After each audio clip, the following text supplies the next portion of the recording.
This is the Dollemore Daily, and I'm Jesse Dollemore. I talk about fascism and republicanism and conservatism just about every single day on YouTube and then every day of my life.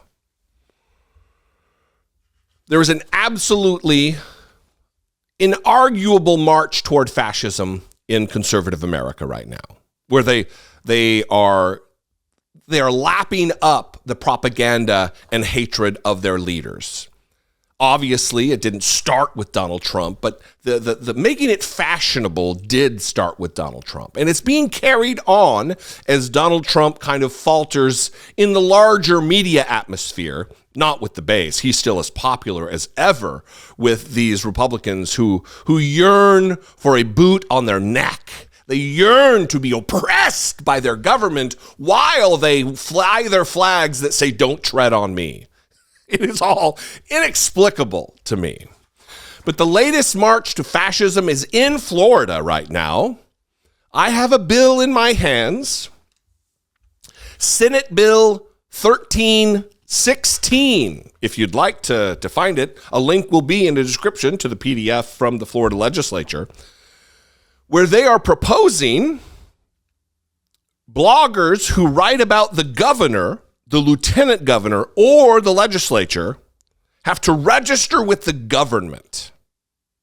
And if they fail to register with the government, they are fined up to $2,500. Now, this doesn't apply, the bill says, to journalists, to legitimate news outlets. But if you're like me and you got a website and you write an article, you would have to register with the government. The same party that doesn't want anybody to have to register their guns because, it's a government overreach. They want people who write about these politicians, to register with the government. I'm going to read directly from the bill. There's a ton of articles out there that sprung up yesterday. I'm going to read from the bill. If a blogger posts to a blog about an elected state officer means governor, lieutenant governor, a cabinet member, or any member of the legislature. If a blogger posts a blog about an elected state officer and receives or will receive compensation for that post, the blogger must register with the appropriate office as identified in paragraph 1F within 5 days after the first post by the blogger, which mentions an elected state officer.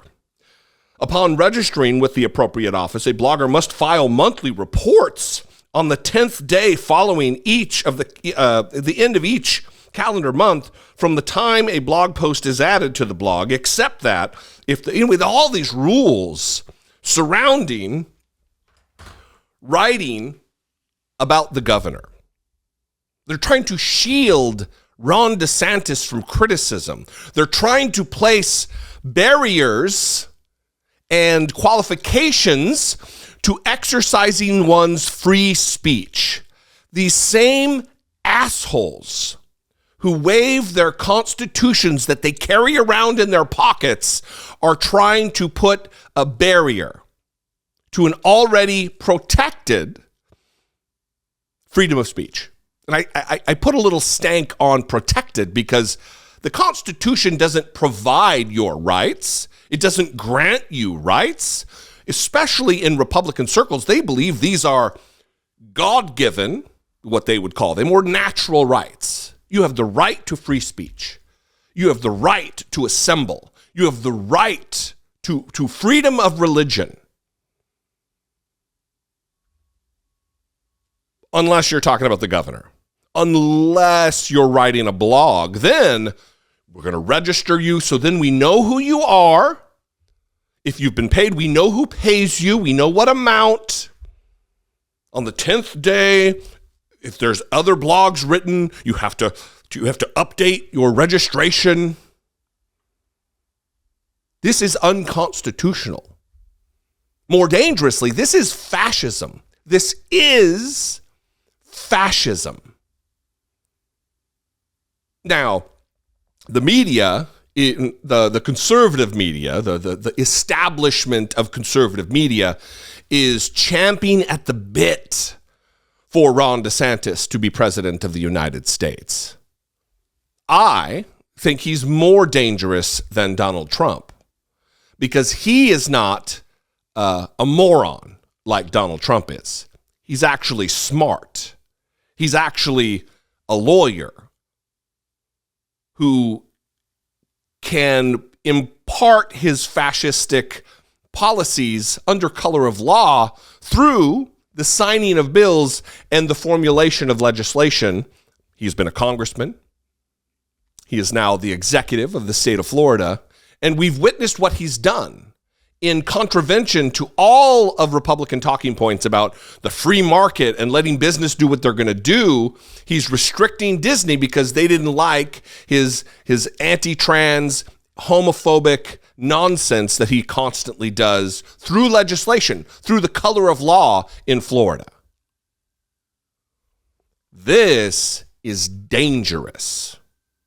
And you're gonna hear in the coming days, you're gonna hear people talk about it, and you're gonna read in comment sections a flurry of these same individuals that I talked about who yearn for a boot on their neck. You're going to see those types of people in the comments on Twitter, maybe in your lives, justify this.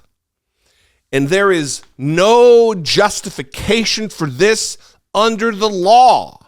This violates already hundreds of years established freedom of speech.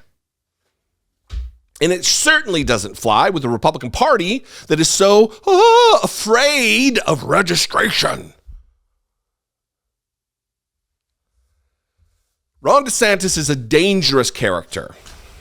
I know this wouldn't apply to me because I don't live in Florida.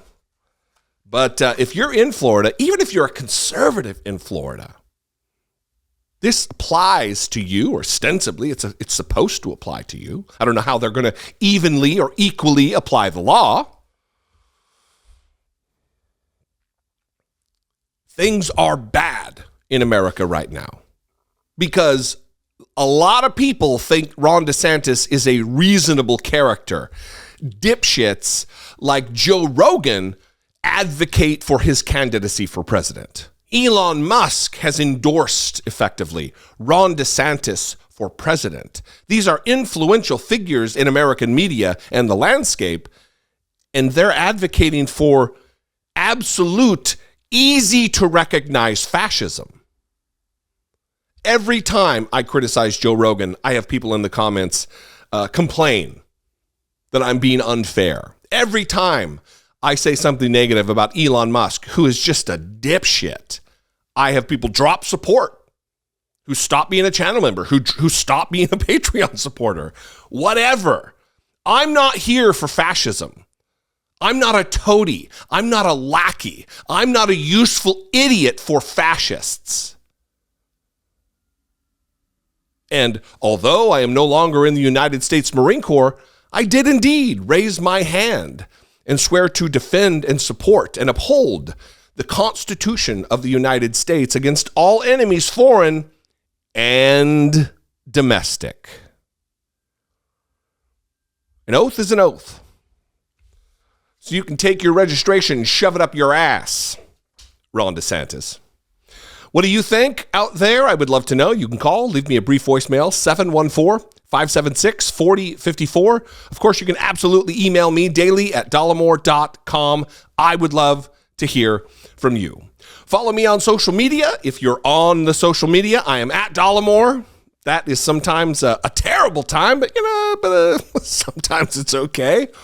And if you do appreciate what I do and you want to help support the mission of this program and my podcast, the entire media umbrella that falls under or over, umbrellas don't fall under, they're over what we do here, click the join button below. Become a channel member for $1.99 a month, or you can go over to patreon.com/IDoubtIt podcast. Both those are great ways to help support the work we do here. I love you guys. I appreciate you. Let's talk about this. And while we're doing it, be genuine. Take care of one another.